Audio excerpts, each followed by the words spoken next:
Olá, tudo bem? Seja bem-vindo a mais um vídeo da nossa série de vídeos aqui de preparação de ambiente moderno para engenharia de software com foco para desenvolvimento de soluções em dados. Bom, esse é um conjunto de vídeos que eu estou produzindo, estamos aqui na parte 3.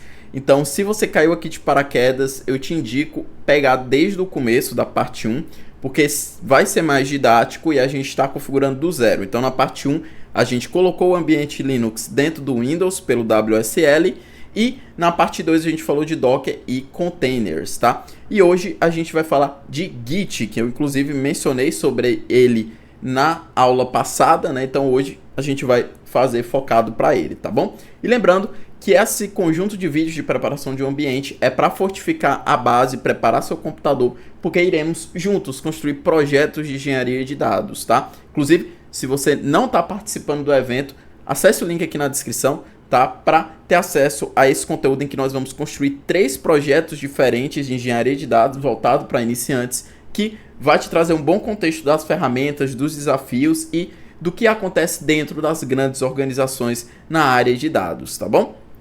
Então, convite dado, vamos prosseguir para falar de Git, né? E o que é o Git? O Git ele é um sistema de controle de versão distribuído, gratuito e de código aberto. Então, assim como o Docker, ele também é de código aberto, tá? Ou seja, o código é acessível a todos, todo mundo pode contribuir, você pode utilizar sem ter que pagar uma licença. Maravilhoso, né? E ele traz essa ideia de controle de versão distribuído. O que é que isso quer dizer, né? Bom, controle de versão eu tenho um arquivo ou um conjunto de arquivos e basicamente quando eu faço uma modificação e eu salvo essa modificação, eu considero como uma nova versão desse arquivo, tá? Ou do projeto como todo, tá? Só que o detalhe é que sem o Git, pensando a nível de projetos de software, é muito complicado você ter esse controle de versionamento, porque quando a gente fala de projetos de código, né, como todo, a gente tem uma quantidade avassaladora de arquivos, né, de código, arquivos de dados, né, enfim, arquivos de configuração. Então, é complicado você ter esse controle manual, se você fosse imaginar usar, por exemplo, um Google Drive, ou que nem às vezes a gente faz lá na época do Word, né, que a gente fazia as coisas no Word, aí tinha que ficar salvando arquivo V1, V2, V3, V4, né? Então, para fazer isso a nível de código de projetos de software é uma coisa inimaginável de você fazer, porque quebraria muito o fluxo de desenvolvimento, é muito suscetível a ter problemas, né? Quem nunca acabou errando isso no próprio Word, né? Com um documento e perdeu uma versão do documento, teve que refazer tudo, né? Quem nunca passou por isso, né? Então, o Git ele vem como ser uma alternativa para ajudar nisso, tá? O foco dele é para código, mas obviamente se você quiser usar para outros cenários, dependendo do contexto, você também consegue, né? E ele justamente facilita, porque você consegue traquear todas as mudanças de todos os arquivos do seu projeto, que está dentro ali de uma pasta em comum, né? E aí você consegue decidir, né, e organizar essas alterações, né, como é que elas vão ser salvas, como é que elas vão ser registradas. Você consegue, por meio da organização das árvores, né, de trabalho, que é o que a gente chama de branch no Git, tá? Você consegue organizar essa questão de entregas, de ajustes, de funcionalidades que estão sendo desenvolvidas e a partir daí você consegue documentar melhor essa versão, né? Tipo, estamos lançando essa funcionalidade aqui, né? Nessa função aqui, né? Agregando essas mudanças. Então você consegue ter essa visão mais organizada, tá? E outro detalhe muito importante que o Git ajuda é num contexto em que eu tenho muitas pessoas trabalhando no mesmo projeto. Porque se já é complicado eu por si só organizar as minhas alterações, imagina tu casar isso com outras pessoas que estão mexendo no mesmo projeto que você. Se 2 pessoas mexerem no mesmo arquivo, mexerem na mesma linha de código, como é que vamos organizar isso, né? Então o Git também facilita, porque todo mundo consegue trabalhar em árvores independentes, né? Então imagina que todo mundo tem uma versão ali do projeto, né? E aí todo mundo consegue trabalhar a partir dessa versão de forma independente. E aí quando finaliza, né? Cada um pode mergear, né? Que seria justamente pegar suas mudanças e aplicar no projeto principal, né? Na árvore principal ali do estado do projeto. E aí, se outro desenvolvedor for fazer isso e por algum motivo mudou uma mesma linha, um mesmo arquivo, você consegue detectar isso de forma automática e decidir como vai se ajustar. Então, o Git ajuda muito nisso, tá? Imagina como se fosse assim, a gente tem aqui um produto, né? Aí, eu e Yuri peguei o produto do jeito que tá aqui, né? Por exemplo, esse celular, eu peguei o celular, tá assim, né? Peguei o celular, beleza. Aí outra pessoa foi lá, pegou o mesmo celular, do mesmo jeito que tá aqui, e pegou também. Só que aí eu e Yuri tem uma versão desse celular, do jeito que eu peguei, e a outra pessoa também. E aí a gente vai fazer as modificações, né? Digamos que eu mudo aqui a cor da capa, tiro uma das lentes aqui do celular, enfim. Vamos supor que eu faça algo assim. E a outra pessoa mantém a capa do jeito que tá, mas também troca uma lente, né? Ele mexe nas lentes, só que ele troca outra lente, né? E o que acontece? Quando eu e o Yuri chegou, ó, mudei, né, isso aqui, né? Tá aqui minha versão do celular. Eu vou lá e mando, né, pra árvore principal, que é de onde eu puxei a versão inicial do celular. Então vou mandar com as minhas alterações. Quando outro engenheiro vai fazer isso também, né, o que é que vai acontecer? Ele vai detectar que tanto eu como outro engenheiro mexeu nas lentes do celular, né, nessa configuração, e ele vai perguntar, ó, para essa versão final do celular que vocês estão mandando, qual é a lente que é para de fato ser removida? E aí a gente decide, né? E aí, beleza. A partir daí você consegue ter um maior controle, né? Não ia acontecer, por exemplo, o risco de eu aplicar, tirei essa lente aqui, beleza. Aí o outro engenheiro vai aplicar também e ele tira a outra lente e o celular fica só com uma lente, sendo que no final do projeto a ideia era o celular ficar com duas lentes, por exemplo, tá? Beleza, Yuri, o celular é físico, né? Não tem como você sair duplicando o celular de forma independente, eu sei, pessoal. É uma analogia, tá? Código, a gente consegue fazer isso, tá? Mas para ficar fácil de vocês entenderem, eu tô pegando algo minimamente mais concreto aqui nas minhas mãos, tá bom? Mas, em resumo, é isso, tá? Assim como o Docker, se você não pegou 100%, não fique acuado, tá? A gente vai ver na prática o Git funcionando, claro que na sua parte mais essencial e básica. Dentro da Poena, da nossa plataforma, a gente tem um curso de Git que pega um panorama mais geral. Inclusive, o professor desse curso, que é o Aloysio, ele tem uma empresa e ele mostrou como eles utilizam o Git lá, com um engenheiro de software lá deles, inclusive. Então, você vai, por meio desse conteúdo mais aprofundado, ter uma visão de como o Git também é utilizado dentro das empresas. Então, é um conteúdo bem bacana que a gente tem dentro aí da Poena. Então, beleza, né? Isso é o Git. E aí, aqui, essa imagem ilustra mais ou menos o que eu expliquei. Então, a gente tem aqui, ó, o Server Computer. É como se fosse, né, um local em que eu vou ter o repositório central, né, a versão final do meu código. Imagina a versão que está de acordo com o que está sendo entregue em produção, que está disponível para os clientes acessarem, tá? E aí, cada pessoa, né, aqui no seu respectivo computador, vai ter meio que a versão desse projeto, né, basicamente a sua cópia, né, desse projeto. E aí ela pode criar árvores independentes, né, fluxos de trabalho independentes, as branches que eu mencionei.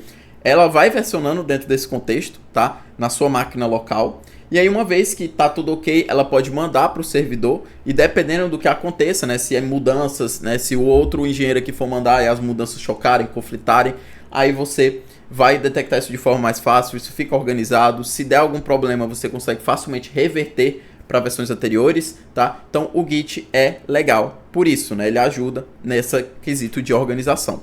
Só que aí tem ainda um plus, né? Porque o Git por si só, ele garante esse controle de versionamento e tal na nossa máquina local. Só que o interessante é você, além de ter esse controle na sua máquina local, você ter isso também na nuvem, até para facilmente mandar para outras pessoas, né? Que seria justamente esse Server Computer. E aí existem várias soluções que permitem você usar o Git na nuvem, tá? Tem o GitHub, tem o GitLab, que são os mais conhecidos. Aqui a gente vai usar o GitHub, que é o que eu utilizo no dia a dia. Mas todas funcionam da mesma forma, tá? O que vai mudar mais é quesito de interface, detalhes mais específicos, mas o básico do Git é muito parecido, tá? Entre esses provedores, né? Vamos dizer assim. Então, o GitHub, ele permite que você crie esse repositório na nuvem para armazenar seus arquivos do seu projeto na nuvem. Então, pessoas de outras máquinas que têm acesso a esse repositório podem puxar, né, facilmente. É uma espécie de backup, porque se sua máquina der problema, tudo que tiver na nuvem está salvo na nuvem, então basta você acessar por meio de outra máquina, né, o seu acesso ali, e você vai conseguir puxar o projeto, né? E um detalhe também é que você consegue disponibilizar para outras pessoas até de maneira pública, né? Os projetos de código aberto, como por exemplo o próprio Git, o Docker, né, eles são disponibilizados via Git, né? Outras pessoas vão contribuir e tal por meio do Git, porque o Git facilita essa organização, essa distribuição, tá? Então, esse é um ponto importante para a gente entender. Então, vamos agora para a configuração, né? Primeiro, a gente vai ter que instalar o Git, tá? O Git por si só. E depois, a gente vai instalar na verdade, não é instalar, né? É configurar o GitHub. A gente vai conectar a nossa conta do GitHub dentro do Git, tá? porque são duas coisas apartadas. O Git aqui na minha máquina é eu conseguir justamente ter essa ferramenta, ter esse versionamento na minha máquina local, ter toda essa organização. Agora, para eu conseguir enviar para a nuvem, né, salvar na nuvem, eu preciso atrelar minha ferramenta Git a um repositório, né, na nuvem, a algum provedor. E aí tem o GitHub, que é onde a gente vai fazer a configuração, tá bom? Então, beleza. Eu tô aqui com o link do Git aberto, tá? E aí você tem diferentes opções. Você pode instalar no Linux, tá? Você pode instalar no macOS, no Windows, tá? E aí o Docker, né, em específico, a gente instalou, tá? Basicamente no Windows, porque a gente vai eventualmente utilizar o Docker Desktop, né? Eu gosto bastante de usar o Docker Desktop, então preferi instalar ele no Windows e integrar com o WSL, tá? O Git, você pode instalar o do Windows, né? Que inclusive ele tem também uma ferramenta de interface, mas particularmente eu não utilizo muito, tá? Mas eu vou instalar com vocês via o Windows, tá? E a gente vai ver que eu consigo usar no WSL também, isso que eu estou instalando no Windows, tá? Mas se por algum motivo você preferir instalar dentro do WSL diretamente, também não tem problema. Mas eu, assim como eu fiz com o Docker, eu vou seguir o mesmo princípio, tá bom? Então, vou acessar aqui a instalação, tá? Do meu Windows aqui, vou pegar o setup aqui. Pronto, aqui é Next, aqui eu vou manter as opções padrão, tá? Não vou desmarcar na realidade eu vou marcar uma coisa a mais aqui, ó. Add a Git Bash Profile to Windows Terminal, tá? Porque aí se eu quiser naquele terminal abrir uma bash específica do Git eu posso. Então eu vou marcar essa opção também, tá? Que eu gosto de deixar ela ativa. Também vou manter o padrão aqui, Next. Aqui, né, ele dá opções de você utilizar um editor em relação ao Git, né? Ele usa aqui o Vim, né, como o original, tá? Bom, eu vou manter aqui no Vim, tá? Não tem muita... Esse aqui é mais questões de preferência, tá? Eu acabo usando muito o Git integrado com o Visual Studio Code, e quando eu vou à linha de comando, eu vou ali mesmo no terminal, né? Mas quando é alguma coisa mais a nível de texto, eu acabo, né, ficando mais ali dentro do Visual Studio Code. Mas aqui é questão de preferência, tá? Eu vou deixar o Vim, que é o padrão, tá bom? Mas ele até fala aqui, né, que o Vim, ele é um editor bem poderoso, mas ele é mais difícil de usar, né? Então, é uma interface que não é tão intuitiva. Então, o pessoal até indica que você usar outros, né? Aí tem o Notepad, né? Tem o próprio Visual Studio Code, só que a gente ainda não tem ele instalado, né? Então, nem deixa eu dar a Next aqui, ele vai pedir para eu instalar, né? Para conseguir prosseguir. Então... Enfim, né? E aqui tem outros, né? Tem o Atom, Sublime, né? São outras ferramentas aí de edição de texto, né? Que possibilita edição de texto. Eu vou deixar o Vim como padrão, tá bom? Aqui eu também vou deixar o padrão marcado, né? E também, né? Aqui eu vou deixar o padrão marcado, tá? É o Git from command line and also from third party software, né? Vou deixar essa opção marcada. Aqui, novamente, padrão também, tá? Também vou deixar padrão também. Aqui também padrão e padrão. Também vou deixar padrão. E é isso, tá? A gente não modifica muita coisa. Eu só tô seguindo esse fluxo para vocês terem segurança de que padrão, tá? Então, essas opções são mais sobre o uso do Git, não é muito assim, coisas que vão implicar no funcionamento dele, tipo, se ele vai funcionar no Windows com o WSL, é mais em relação a como você vai trabalhar com o Git, como você quer que ele reaja em determinadas situações, e algumas coisas mais básicas a nível ali de configuração de usabilidade, né? Eu sempre fiquei acostumado a usar esse padrão, então por isso que eu não mexo muito nessas opções. Então vamos dar o finish aqui. E aí quando a gente acessa o terminal, aí vamos abrir aqui o terminal juntos. Se eu digitar Git aqui, ó, vocês vão ver que ele vai aparecer as opções, tá? Mas lembrando, eu tô aqui no PowerShell. Vamos agora abrir aqui o terminal paralelo no Ubuntu, tá? E se eu digitar Git aqui, perceba que também ele aparece. Então, o Git, por mais que eu instalei ele no Windows, ele também está presente aqui dentro do meu WSL, tá bom? Então, enfim, né, não Novamente, o Git tem muitas opções, né? Não fica acuado com esse monte de nome aqui e tal. À medida que a gente for praticando, vocês vão ver um pouco desses comandos, tá? Mas assim, o dia a dia com o Git é bem o comum, né? O que a gente vai usar nos projetos, tá? Claro que tem situações atípicas que você vai usar alguns comandos mais específicos, mas para chegar nesse nível, aí realmente é quando você chega numa situação bem mais específica, bem mais pontual, que você tem que mexer com o histórico do versionamento, fazer uma investigação mais profunda e tal. Mas se for o dia a dia, né, a gente vai explorar isso nos projetos e é o que você vai utilizar inicialmente, tá bom? E na maioria de 80%, 90% do tempo que você vai estar interagindo com o Git vão ser esses mesmos comandos que você vai utilizar, tá bom? Então, beleza. Agora o nosso próximo passo é o quê? Configurar o GitHub, tá? Então, primeiro de tudo, cria uma conta no GitHub, tá? Eu não vou fazer esse passo junto com vocês, porque é simples. Você acessa github.com, faz o registro da sua conta, tá? Valida ela, né? Ativa ela e pronto. E aí, o que é que a gente precisa? Né? Ele fala aqui que você precisa baixar o Git, né? A gente já meio que fez isso, tá? E aí, o que a gente vai fazer é justamente fazer a configuração, tá? Do GitHub dentro, né, do Git, né, conectar a nossa conta, tá? Então, basicamente, o que a gente precisa, é o que ele está até indicando aqui, ó, é justamente a gente fazer a configuração do nosso username, tá? E do e-mail, né, do nosso commit, tá? Então, esses são os primeiros passos que a gente precisa fazer. Então, eu vou aqui no meu terminal do Ubuntu, vou dar um Ctrl L, e a gente vai digitar esse comando aqui, ó, git config --global user.name. E aqui você vai digitar o seu nome, tá? Então digite o nome ali que tem na sua conta do GitHub, tá? E depois disso a gente vai usar essa mesma opção, só que a gente vai botar user.email, tá? E aí a gente vai botar aqui o seu e-mail do GitHub, né? Da sua conta do GitHub. Então faça isso, tá? E aí a gente adiciona essas credenciais de configuração, tá bom? Bom, mas só configurar o e-mail e o seu usuário não é suficiente para conectar, porque senão qualquer pessoa que tivesse o seu mesmo e-mail do GitHub conseguia acessar a sua conta, né?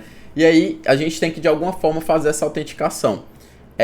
Antigamente o Git permitia que você fizesse via um login usando sua senha, né, diretamente da sua conta, mas isso foi descontinuado, tá?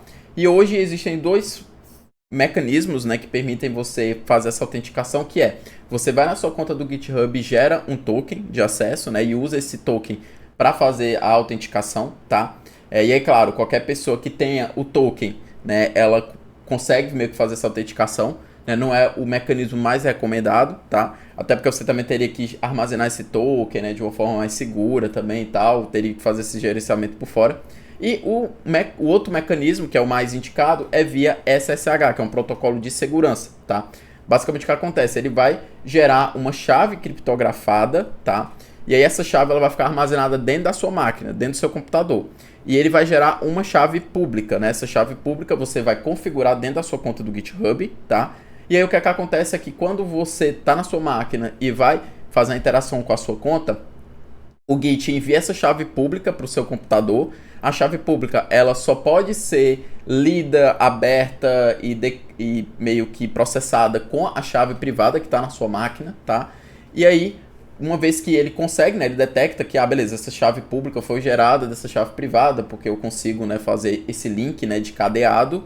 E aí, simplesmente ele entende que, beleza, é você mesmo que está acessando a conta e aí permite a autenticação. Então é mais seguro, tá? Porque você não consegue quebrar isso muito fácil na força bruta, como se fosse uma senha, né? E, tipo assim, a pessoa pode até ter a sua chave pública, mas ela não vai ter a sua privada. Então, não serve, entendeu? Porque é mais complicado de você conseguir fazer a engenharia reversa disso, tá? Então, a gente vai fazer esse mecanismo juntos, tá? Tem essa documentação do Git que ele dá o detalhe, inclusive, de como você faz também para gerar a chave, tá bom? E aí o que a gente vai fazer? A gente vai primeiramente gerar a chave SSH, então vamos fazer isso aqui juntos, tá?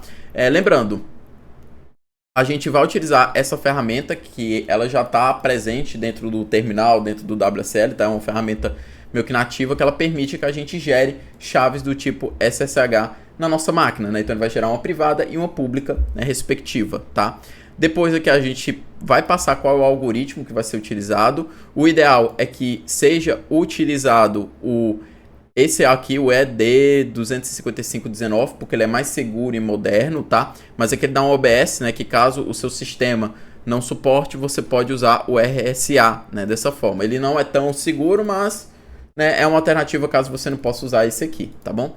E aí depois você bota uma etiqueta de marcação, tá? Essa etiqueta aqui pode ser qualquer coisa, mas o Git indica para você utilizar o seu e-mail, tá? Porque isso fica mais fácil dele traquear, de localizar. Então, para evitar problemas, utilize o e-mail, tá, da sua conta do GitHub. Então, vamos fazer isso juntos. Tá aqui no terminal, né? Eu dei o Ctrl L para limpar, escrevi aqui o comando e botei o meu e-mail. Então, vamos pegar aqui e dar Enter, né? Aqui ele vai dizer que foi gerado, né? E ele tá perguntando qual é o arquivo. A gente vai deixar no padrão, tá? Que na nossa home a gente tem essa aqui, ó, privada. Essa conta, esse arquivo oculto, né? Esse diretório oculto, que é o .ssh. E aí aqui dentro dessa pastazinha que é, né, justamente desse algoritmo, né, o ED25519. Vamos manter o padrão, então dá só um Enter, tá? Ele vai pedir para você colocar uma frase, tá? Se você quiser você pode colocar, se não você pode deixar vazio, tá? Então eu vou deixar vazio mesmo, tá? E aí beleza, ele gerou aqui para mim justamente a chave, tá? Perceba que ele salvou a privada dentro dessa localidade aqui, né? Então, sem você botar, né, o ponto alguma coisa, né, que seria o formato, você vai achar a sua privada e aqui tá a pública, tá? E aqui o que ele tá mostrando, né, é justamente o key fingerprint, né, que é só mostrando meio que um output disso, tá? E aí o que a gente precisa fazer agora é copiar, né, essa chave pública. Então, uma forma de fazer isso é você usar o cat, né, e aí você bota /home, /url, /.ssh, /id, underline ed 255.19.pub, tá? Não esqueça do .pub, tá? Porque você precisa pegar a pública, tá? E aí pronto, ó, a nossa chave pública é essa, tá bom? Você copia ela. Então, eu vou selecionar aqui, vou dar um Ctrl C, tá? E aí vamos... E aí aqui, o que a gente vai fazer agora? A gente vai acessar a nossa conta do GitHub. Então, vou entrar aqui no meu GitHub, tá? E aí, o que a gente vai fazer? Eu vou aqui, ó, clicar, né, justamente no meu perfil. E aí, a gente vai vir aqui, ó, em Settings, né, de configurações. E aqui, a gente vai justamente aqui nessa opção, SSH and GPG Keys, tá? E aí, aqui, né, eu tenho até essa conta aqui que eu configurei recentemente, tá? Mas aí, vamos colocar uma nova SSH aqui. Aqui a gente vai colar justamente a chave pública. Aqui você pode colocar qualquer coisa. Eu vou botar Yuri PC2, tá? Vamos adicionar. Ele vai pedir para você, né, confirmar que é você mesmo. Então eu vou aqui utilizar o meu código de autenticação. Lembrando que esse código de autenticação, né, é porque eu configurei o MFA, né, que é o Multi-Factor Authentication, né? Mas aí ele pode pedir para você fazer isso via senha e tudo mais, tá? Então pronto, ele gerou aqui pra gente. E aí pra gente só testar se tá tudo ok, tá? Você pode rodar um comando, né? Que tem um comando para você checar isso. Nem sei se ele mostra aqui na documentação, deixa eu ver. Ele não chega a mostrar. Mas aí o que é que a gente pode fazer, né? Uma coisa que eu gosto de fazer para testar ou eu tentar clonar um repositório ou criar um repositório. Eu vou criar um repositório com vocês, que a gente já cria aqui o repositório dos nossos projetos, tá? E aí vamos colocar aqui, ó, projetos, engenharia de dados para iniciantes.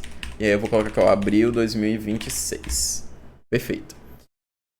A descrição vou deixar vazia por enquanto. Visibilidade, vamos manter público, tá? Vamos colocar público aqui.